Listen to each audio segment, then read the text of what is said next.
ल है साथी हो, कति कुराहरू चाहिँ नसाचेकै जाति है। जस्तै अब खाना चाहिँ भरे खान्छु भनेर राख्यो भने अर्को कुनै साथी आएर खाइदिन्छ अरे भने जस्तै। यो आज मेरो गाडीको अवस्था हेरौँ। अब 2-4 दिन अगाडिदेखि सानो आवाज आइरहेको थियो, क्यार क्यार क्यार क्यार तल मुनि। त्यसको चाहिँ अब आरएमको त्यो सपोर्टरको ब्राकेट चाहिँ गएको रहेछ। अब मैले पनि त्यो पनि हिजो मात्रै थाहा पाएँ घरमा आइपुगेर।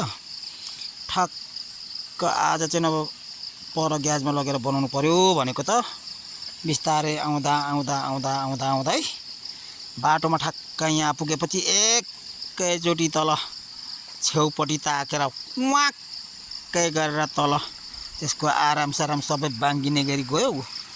अटोमेटिक चक्का तल्लोपट्टि धन्न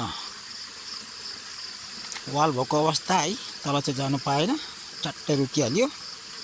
यस्तो बिजोग रमाइलो छ है। ल पुरा बाटोमा अलपत्र परेको अवस्था छ।